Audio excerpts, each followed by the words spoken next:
Anong mensahe ang kailangan marinig ng mga Aries mula September 1 to 15, 2024? Pwedeng nangyayari na to o mangyayari pa lang. Kung hindi man para sa inyo itong magiging reading, iba ka para sa someone na malapit sa inyo o sa someone na kakilala nyo mismo.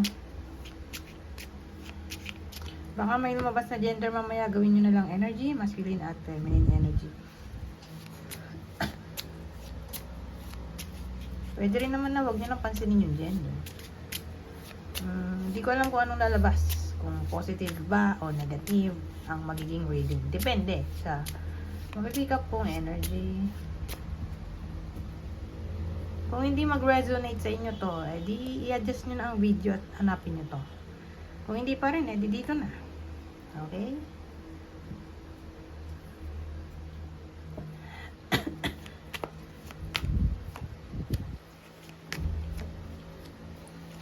So, may ano na tayo dito. Lalaking tao o masculine energy. So, ano yan?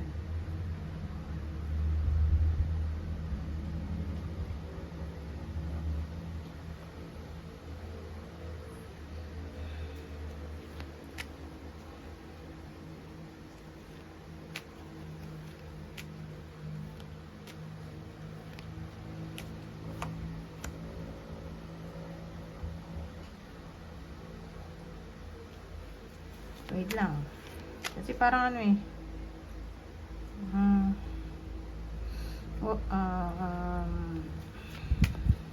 Confusing sa akin. Wait lang ha. Saan kaya to?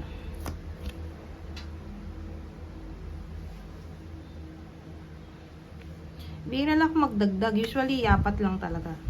Pero dahil di ko nga maintindihan. Nagdagdag ako ulit.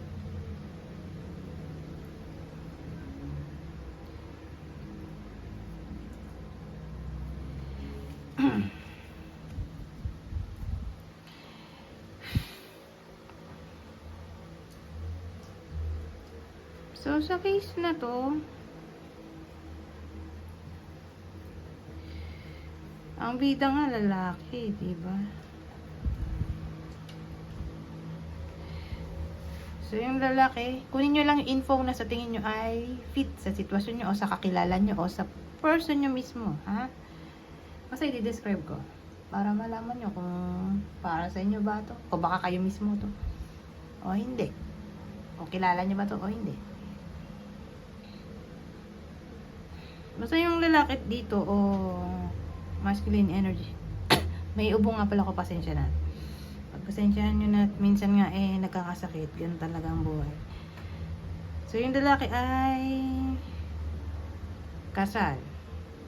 May anak. Mayaman. Kung dito mayaman ay may stable job. Permanent siguro sa work. O stable source of income. Kung walang work, sabihin natin may nagpapadala ng pera sa kanya. Magulang, kapatid, etc. Basta may pera siya, sarili niya. Ano pa ba? Businessman. Pero to, big time. Kung businessman siya, big time. Di siya yung small time na sari-sari store. Hindi. May sarili siguro siyang kumpanya. Who knows? Basta. Malaki yung kita niya compared sa small owner, ha? Big owner siya. Malaki kita niya. Basta ganyan. So, alin man dyan. Ayaw nga pala yung edad. Pwedeng 40 to 59 years old. So, yun. Yun yung pwedeng description. Kunin nyo lang yung info na sa tingin nyo ay fit sa sitwasyon nyo o sa kakilala nyo. Anong nangyari dito? Parang willing na siya magpatawad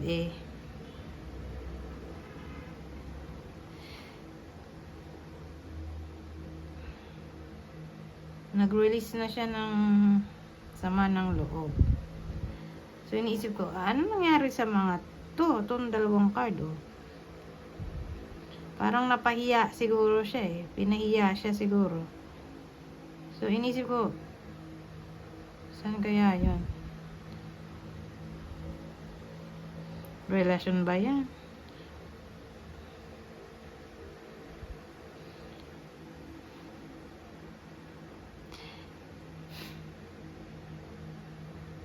Kasi nag-away sila dito, oh.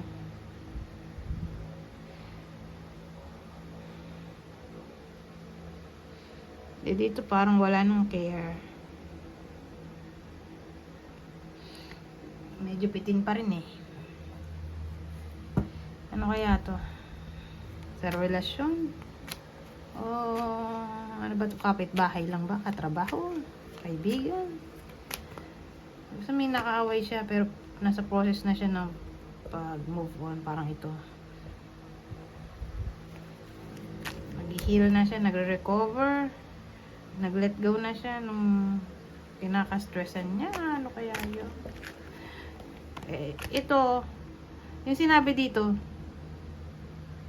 isang card versus dun sa tatlong card na sinabi ko. Parang ito na yung in short. Diba? 3 versus 1. Ito na yung summary. Pero ano kaya yun?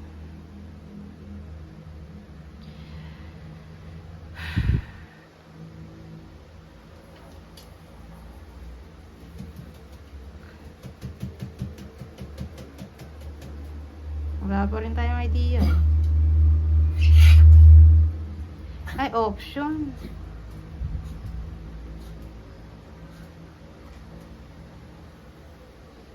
Lots of option. Kasi pag option ng basehan natin, ano na yun? Relasyon na to. Yung lalaki, mukhang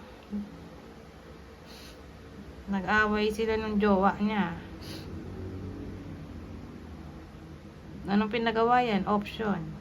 May ibang option daw yung jowa niya. Pero nasa process na siya ng moving on.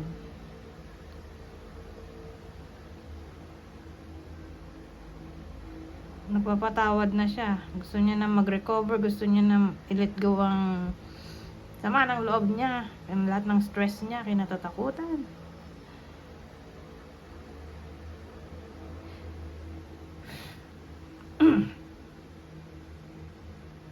Baka nagka-third party o may finalert siguro yung partner niya. Tapos, na-booking niya. Case-to-case basis. Pero, again, mukhang may other option yung partner niya. Whether confirm o landian lang. Yun yung pinagawayan nila. Pero yung lalaki nga dito, ang bait niya. Kasi kahit ganun ang nangyari, iniputan siya sa ulo, willing na siya dito magpatawad. So, sino yung possible partner niya dito? Ng lalaki. O ng Aries. Sa kwento na to. Scorpio. Taurus. Anyways, punta tayo dito. Ibang mensahe ang masasabi nito. Gloomy thoughts naman to ngayon. Ano ba yun? Expectation. Anong combination ito? Ano sa ulo? So sabihin natin ito. Kasi depression to, expectation naman na yan, no? Pwedeng may kinalaman sa anything na parang hinihintay na mag-manifest. Pwedeng hope. Wish. Yan. Na-depressed tapos wish yan. Sumakit din ang ulo, di ba?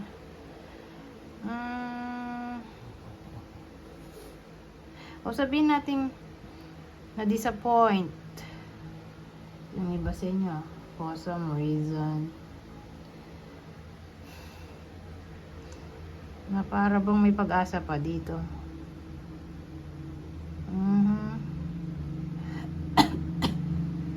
Kasi parang naging sad sila eh. Depression na kasi to eh. So anything na parang kinasad ng iba sa inyo, don't worry, may pag-asa pa. Ano kaya yun, no? Anong pinagmulan nito? Sabagay, depressive naman talaga rin yung tinakbo ng reading natin sa tarot, di ba? Dahil yung lalaki nga eh, o yung masculine energy, na-booking niya yung person niya o partner na may iba na, o may ibang kachat, o may kalandiang iba, o literal na may third party. Di ba? Tapos, kahit ganun, eh, nasa process na siya ng pag-forgive dun sa partner niya. Baka yun na yun. Yung pinagmula ng depression dito. Kaya sabi dito may pag-asa pa. Kahit dito eh, oh. Light at end of tunnel, recovering. Para bang makaka-recover din yung lalaki sa nangyari. Parang yun lang din eh, murit lang eh. Nagdugtong lang sila. Maganda kung ano, dagdagan natin.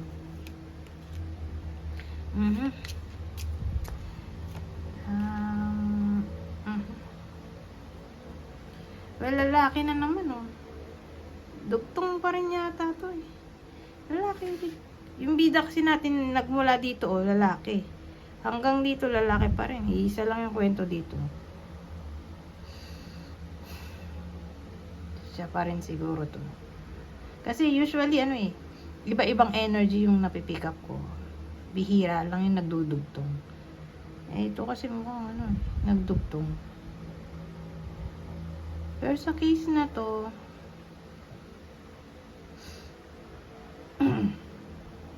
prison naman to.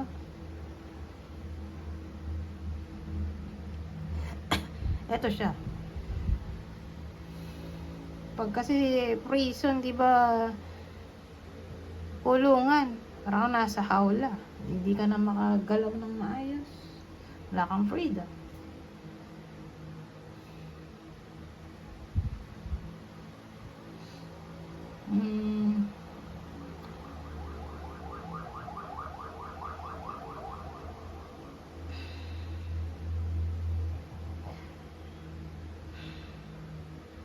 Siguro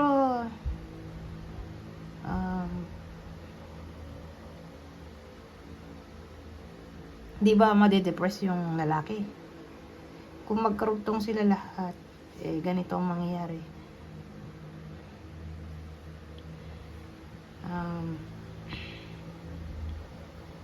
Mula nung na-discover niya na may iba yung partner niya, o mula nung na-betray siya, na-betray yung trust niya, gusto niya mapag-isa. Ito, nandito siya sa bahay niya, kinulong niya yung sarili niya. Tapos noong napag-isa siya sa mahabang panahon, o matagal na panahon, na-realize niya na kailangan niya na magpatawad.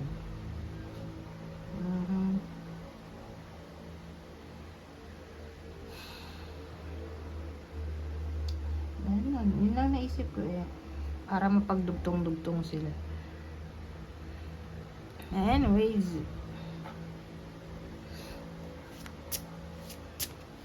ito, extra message,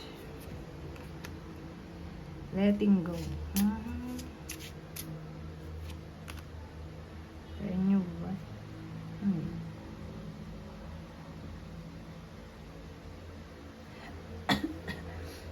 So kasi ito letting go na to, itong card na to ng stress. Ayun, nakalagay naman negativity. Na pag yun nga, once na nag-let go na yung person dito na lalaki, dito pa rin may renewal na maaaring mangyari. Renewal of energy. Ano ba to? Tingnan natin kung magkadikit pa rin sila o hindi na. Ano itong renewal na to? Ay, kadikit. Well, ang dating kasi sa akin, inisip ko, ano ba itong renewal? Ano? Pagkatapos ng lahat-lahat.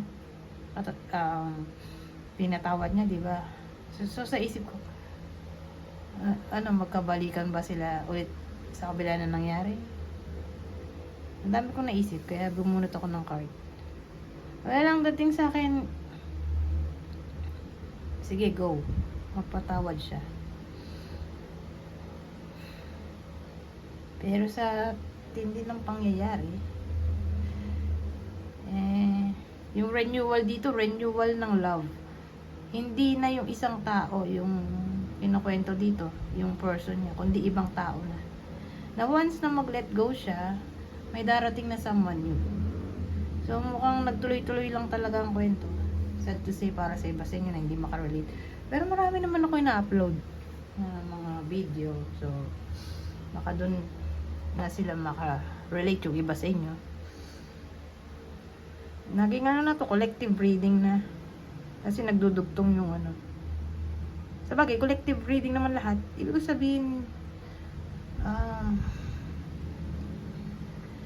base sa napapansin kong ano, klase ng reading, pag sinabi mong collective reading, isang kwento, iba yung prediction na halo-halong energy, hindi isang tao lang yung energy. Dito isang tao lang. So again, kung di kayo makarelate, marami naman akong ginagawang video. So, baka doon na kayo makarelate, ha? Sa iba kong gagawin. Anyways, hanggang dito na lang. Goodbye for now.